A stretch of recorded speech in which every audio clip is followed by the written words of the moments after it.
Il ne se passe pas un jour sans qu'il puisse descendre sur terrain pour se rendre compte des difficultés de la population de sa circonscription électorale. Rufin Kissilou Diassiantima, élu de Matadi, a consacré sa journée du mercredi 17 août 2022 à la visite de la voirie urbaine de la ville portuaire. Sedine, fils d'Nzanza, a débuté sa tournée par visiter la route des caravanes, tronçon Belvédère-Kosovo, en passant par l'église Bon Nouveau Message. Sur place, Rufin Kissilou a échangé avec la population sur les difficultés que connaissent les habitants de ces coins de la ville portuaire.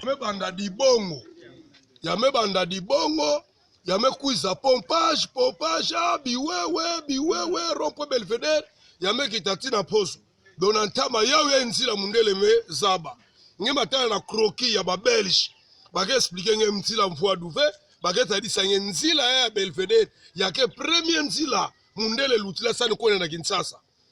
Alimeka tu kwa kuna rapport quand même bima rapport bloki ya fara lutila tete play. Ya beko na Kinshasa donc nzila ku négliger fait donc ba mfumu beno baka mambo ai sérieux donc nzila ya salama. Bana nord medi la nzila nord salama benime sala yao. Bana kasu medi la nzila kasu ya salama benime sala yao. Beto diaka betime di la nzila ya tseli ya salama vraiment. Beto kuna pake masa kibima. Kwa subira vile na kilo a. Dessa tu busa tu mambo maza po maza pasi lakini.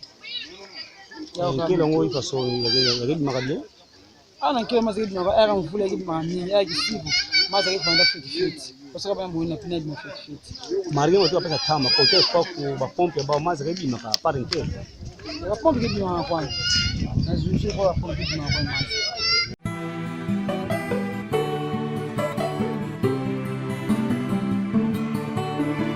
Tambula courant manèvre mai passe ba bongisa biso ta ko bongisa barabara ta barabara ba taxi so ba passe na ba moto ba bongisa biso ta ko bongisa to sana sendeni ba bongisa sendeni bana ba kata place ba bongisa place ti lelo ba kenda na bango libela ba bongisa rate ba ya ko bongisa tala posa bango ba ya ko bongisa.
Les caravanes, en passant par ITP, Pompage, Cambanana et Trabeka, l'honorable Rufin Kissilou a passé par les ponts Citra, récemment réhabilités par le gouvernement provincial pour chuter devant la maison communale d'Nzanza.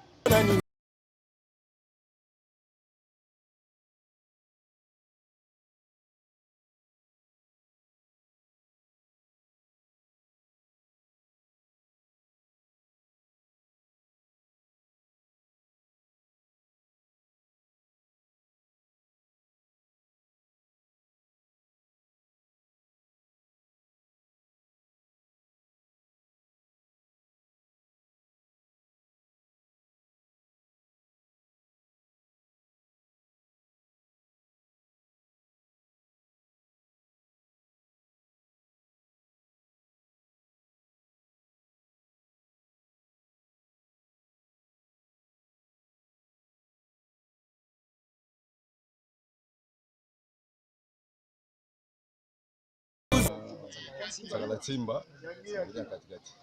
Mungu sana muno. Ebe musisi mingi po tuza kota awa banana 67.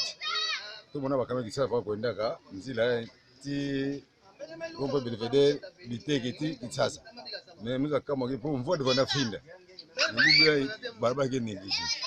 Alere inde kima kisala mu pasi mingi kana si move mbenga moto luto de awa batako no se mu se suma batako to la yao ndi muna kuloma la bawo ata bidode to mbongo wa feme ba me to ede to me atena balabala tala ni ta pesa ta la pesa ya ndiri muna kuma ndi muna na bafumu basi ala to nyonso sa munzile ya bunga oya bona route numéro 1 balabala ya balabala caravane mingi za mingi ne tubango ye balabala kasafu move balabala caravane de Citra ti pose route numéro 1 ya roi bodi lutila awa kasafu lutila nzila ay ti bubia mfano ma ampleur beto kwa ku ti adi wanika ya nde suke na munu tala leta indo kan anto kana si move batako motu la ne batako mo me nzila moto fone awa neni edi kutale tamo baya mbele ngwa shobe ko muke OK.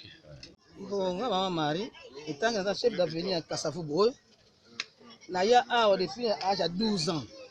Nzela oyo, c'est route numéro 1. Makamata batia kombola. Joseph Kasavu, premier président noir. Mais Nzela na ye oyo tilelo, batika biso kaka boy. Et qui a mosqué levé, ba que ça qui a mosqué dans Nzela ngoya. Ya oyo tatu, ye baba fumu ya mebaka mambo. Na tangu yaye bemebaka poste yaye atoka lelo mbala yaye ah basa la beto banzila beto nzila yaye oya bana katoka bana libongo tinzi la tele kuna route nero eba kamenu fo avana lutila mina bu beme bika beto mutini na nami ba banze to nzila yaye mfumu yaye bemaka place na ba équité ba ina kena place beto tatu ba place ya bonga tala ba yinto zo kwela to na ba ile bon metu bana papa député Rifin Silu en tout cas Nzambi pesa na makoki tukana aniko monisa nkango avenir Kasavubu president Kasavubu kiese beti na ntwala na beti do beti na yandi yande beti sosa aniko bungse beti kwa zola ndi na tima mosi na yani mosi baba.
L'honorable Rufin Kissilou Diassiantima a clôturé sa journée au bureau de la direction provinciale de l'Office des voiries et drainage pour avoir des informations techniques auprès des experts en la matière. Accueillis par Michel Kayembe, le nouveau directeur provincial de cette entreprise publique, leur échange a tourné autour des réalisations des travaux qui sont déjà en cours d'exécution et ceux prévus dans les jours à venir. Très joyeux de cette visite, Michel Kayembe et ses collaborateurs, dont les directeurs techniques et le chef de brigade Matadi, ont remercié l'honorable Rufin Kissilou.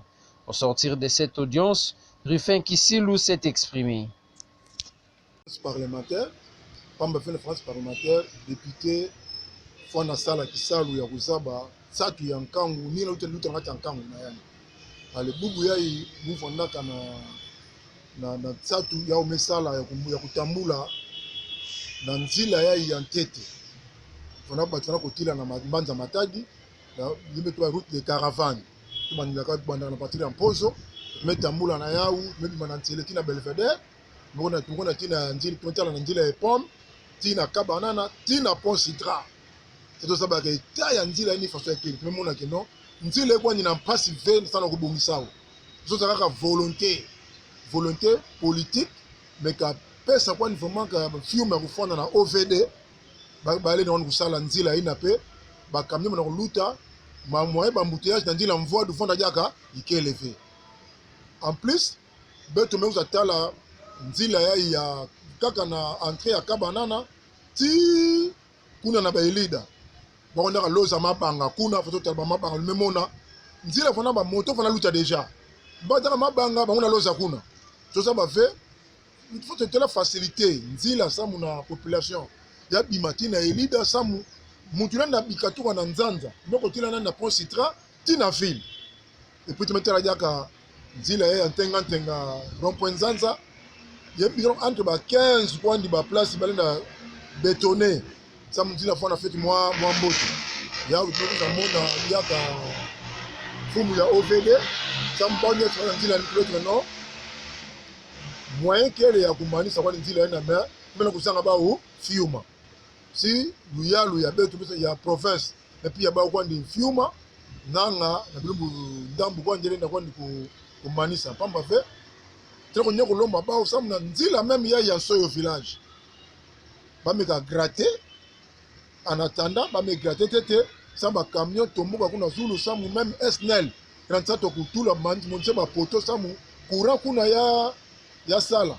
mais moyen ya salama ikebe ba montia okelevé dans nzambe ke salisa beto pe nzambe ke sibulu bantima ya beto bakena kujatisa province yai surtout mbanza matadi ya kona toujours na toi nanga déjà to monaka commissaire na ITP mais tu mona jaka na ni conseiller mais ba onanga rapport ke kwenda na fumu ya mbanza excellence Guy Bandu Ngidi gouverneur ya beto ya impa nanga angependa ntima ya mbote ondi mafia ngekanga ntima samu mbanza matadi banzila salamu